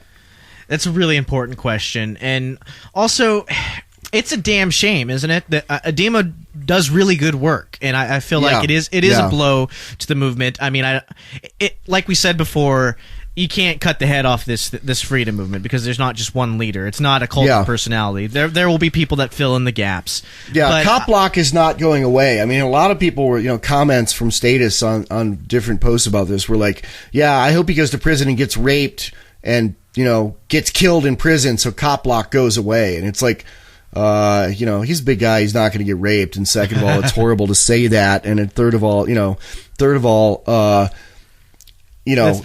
block is not going. It's not going anywhere. Yeah. It's what is it? What is it? The feds like to say it's a or they say in Fight Club it's a decentralized network with no leader with many cells capable of operating without central leadership. Yeah.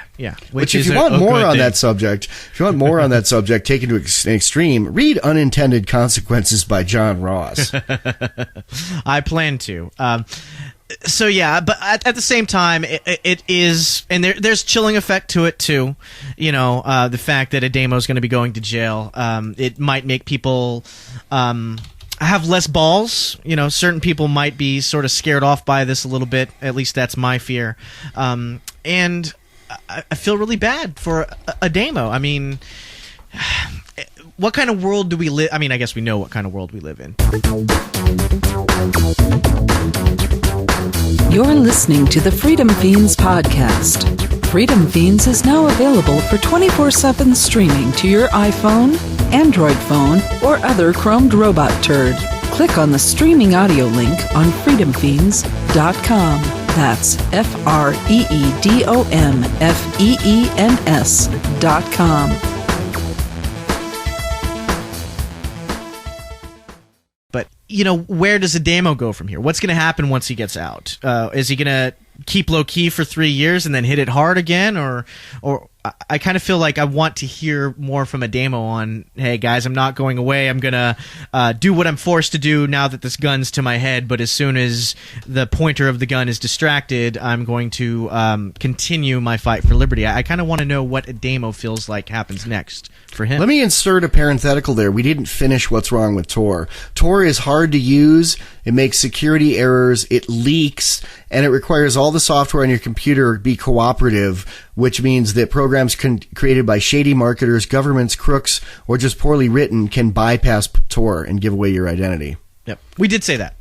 Oh, okay. Never mind.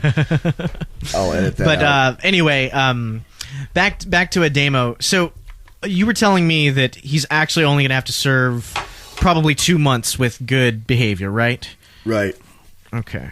So not too long in the cage, and then he'll have something like 2 or 3 years probation. Do you know if he's going to stay in the Shire or if he's going to do sort of a self-exile like Derek J did? No idea.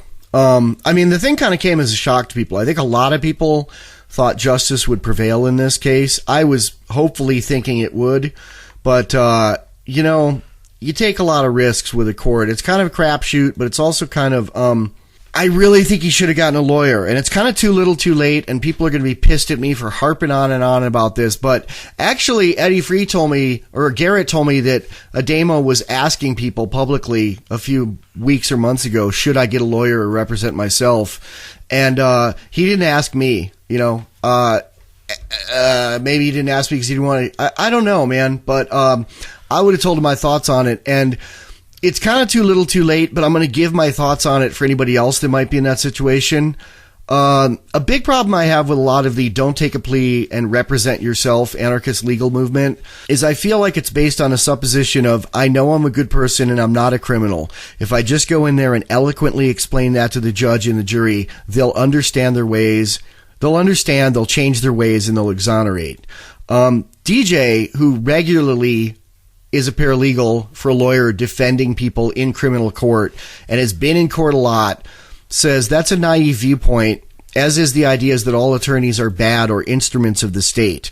The system is undoubtedly wrong-minded, but if you're caught up in it, shouldn't you try to fight it with a chance of winning, with a mouthpiece that gets your words and viewpoints heard, since he knows how the system works? And Ian Freeman, who does this all the time and is a friend of ours and runs our network and runs Free Talk Live co-runs Free Talk Live. He's defended himself pro se a lot, or defended himself It's called pro se when you defend yourself. Yeah. He said on Free Talk Live that a demo should have objected more, as it would have preserved the issues for appeal. And that's true. And that's the proper wording of preserve the issues. A lawyer could have objected more and known where to do it. Objecting is highly technical. You know, you get this idea from watching TV shows that, you know, if you don't like something, you can object, and the attorney will say, or the judge will say, okay, I'm going to allow this, but don't go too far. That doesn't happen, man. That's TV. To object properly, there's very specific places it could be done, ways it could be done, and why it has to be done. And you only know that. You don't know that from reading a bunch of books. You read that from having been in court successfully representing criminal cases before. And an attorney can do that and has done that. If a proper objections had been raised and then shot down by the judge, there would be more basis for appeal. I mean, this would be a case that could go to the Supreme Court or go to a higher court and do a lot more of what I think Ademo is trying to do, which is change bad laws. He didn't object much or object in a way that could preserve that very much. Well, the other thing is, to me, even if he did do all that, it really comes down to the jury, right? They're the ones who made the decision, and who are they going to be? I feel like people who show up to the jury duty are going to be predisposed to being statist. I mean, they're either registered to vote. They're also people who are going to participate in something like jury duty. I know it's New Hampshire, and so maybe it's a little bit different because there's the free state movement, but I don't know. I'm not from New Hampshire, but I get a sense that there are probably people in New Hampshire that don't like the Free Staters. There are people that hate them, and they're very vocal, and they do things like call the fire department on Ian for fire code violation inspection at 8 in the morning. You know, right? And so I feel like a lot of the jury is liable to be people who just don't like the Free State, and even if the argument is sound. I was wondering why there wasn't, statistically, there should have been one Free State friendly person on there. Here's a thought. Juries are chosen off of voting registrations, and a lot of anarchists don't register to vote. Maybe people should register to vote and not vote, so they're on the jury registration. Or maybe, I don't know, maybe you have to, you have to register and then regularly register to vote, but don't vote. That also, but I don't know. I don't know if you get pushed down in the call for jury duty or not. If you are registered to vote but never go vote, maybe anarchists need to register. Someone should find that out. It's probably proprietary state information, but in a state like New Hampshire where it's legal to do jury nullification, maybe anarchists should register to vote and go in and just write in Mickey Mouse or something, so they're on record as It's not on record of who you voted for, but it's on record of you went in, you gave them your driver's license, and you voted. That is checked off. Maybe that's what you need to do to get called for jury duty. Maybe anarchists should register to vote and just go right in Mickey Mouse, man. Right, maybe. If they want to get on juries and help people. I think it also has another benefit. A lot of times when you make the argument that you shouldn't vote, part of it is because voting gives the government a mandate, right? If you vote for anybody, you're basically consenting to the system, and you're saying, and then whoever gets elected can say, well, I got this percentage. If the idea being that if nobody voted or a very small percentage of people voted, the tyranny in chief or whoever got elected wouldn't really have much of a mandate. Yeah, but if you write in Mickey Mouse or even Ron Paul, they're going to throw your vote away. So it's not going to count to that. Well, that's what I'm saying. I'm saying if you register to vote, if you're a non-voting anarchist, registering to vote helps make that point. Because then when people look at because whenever they break down the statistics, they always look at the percentage of registered voters who actually showed up. Yeah. So if you have a much larger pool of registered voters and nobody shows up to vote, the percentage looks a lot worse. It's a lot more apparent to the state that people are withdrawing their consent. That's a tough one, man. What if everybody voted and voted for Mickey Mouse, though? Then Disney would run the state, and it wouldn't be much better. The sheriff's brother would probably legally change his name to Mickey Mouse. Step in. Something like that, but I think you're onto something there. I think be a non-voting anarchist. That is definitely what we co-sign. But maybe think about registering to vote and not voting. That way, you're more likely to be called for a jury duty. Well, I'm gonna have an open call here for people in New Hampshire. in this one state where it's legal to do jury nullification and even announce it in court. And I'm probably going to write Ian and tell him to check out this idea of, somebody should call the people who are responsible for calling people for jury duty there and find out, where it comes from. And if it is voter registration, if you actually have to have voted actively recently or not. That is something that someone in New Hampshire should make some calls and find out, and elsewhere. Yeah. Well, we could do it. I could do it. Well, here they'd probably, anywhere else they'd probably get you for jury tampering. But in New Hampshire, since it's legal, I don't think they could. Yeah. Okay. Yeah. I think that's a good question, and it's a good thought. If it is true that, voter registration plays into your call for jury duty, I think that would be a good strategy for non-voting anarchists to register and not vote. Maybe I'll call in Free Talk Live today. I haven't done that in a while. There you go. The other good thing, because I'm registered to vote. I registered to vote in Washington. I didn't really intend to. But one of the benefits is you can sign petitions. Now, usually the people who are compiling the petitions, they're pretty statist petitions, but theoretically, I guess in the future, somebody could put forth a petition to end the government or something like that. And you really think if 99% of the people of registered voters signed that petition, the government would go, okay, the people have spoken, and just like flip the big switch, and turn off the bomb factories and fire all the cops? Well, I think that's one of those, it goes back to that old paradox of, if you had 99% of people that didn't want a government, you wouldn't really worry about having to have a government anyway, because there wouldn't be people running for office, there wouldn't be people voting, and people would just stop paying their taxes. If 99% of the country didn't believe in the government, you just stop paying your taxes. That's a whole question that I want to ask you about sometime, and I've asked Ben Quaker to do a podcast on it, is it magical thinking to think that if we educate enough people about liberty, it'll spontaneously happen? I don't want to even open that can of worms right now. We're pretty much at the end of our time. And I do want to say that while you were gone, I did not open any cans of worms, and there were no pod beefs more than when you left than when you got back. Good. I'm very thankful for that. So do you have any closing comments on our friend Ademo's situation?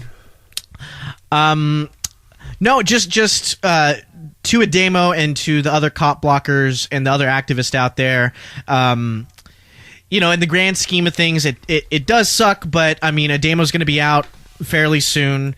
Eventually he'll be back to his full strength of being an activist and being able to do more activism along this kind of line. At least I hope he's willing to do that.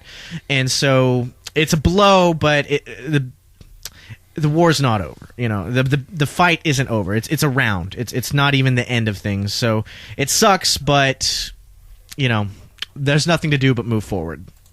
Yeah. Worms and peace. Would you like to advertise your product or service to a large built-in audience of liberty-loving consumers who truly dig the free market? Freedom Fiends Live is now selling ad space. Slots are reasonably priced, but limited, so contact us today. Write the Fiends at talkback@freedomfiends.com or leave a message after the show at 765-27-FIENDS. Hello, Freedom Fiends. It's your boy Dean from the U.S. Get the U.S. out my bloodstream. I own me and that include endorphins. No one won't ask permission and I won't say please. Freedom fans, one fact that I gotta make clear. The Freedom Fiends podcast is covered by a Creative Commons Attribution Share-alike 3.0 license. Do what you want with it and spread it around. Tell 2 friends. Make copies. Email it to everyone you know. Go on the site and comment. This is a conversation. Every week, we'll have an exciting new episode where Michael W. Dean and Neema Vedadi weave their own unique take on the way the world works and how to find your place in it. Available from freedomfiends.com. That's FreedomFeens.com. Freedom Fiends is proudly syndicated by Alterati.com and the Liberty Radio Network at LRN.FM. Subscribe and tell 2 friends. And remember, the only power they have is the power you allow them. We're not saying the Freedom Fiends are the one true path to anarchist liberation, but it's a good one. If you want to put your voluntaryist money where your mouth is, consider making a donation to the Freedom Fiends. Go to freedomfiends.com and click on the spinning coin on any post. Then make a one-time gift via PayPal or set up a monthly contribution of as little as $3. Giving to the Freedom Fiends helps advance education of horizontal liberation throughout the world. The Freedom Fiends. We work hard, so send us some money.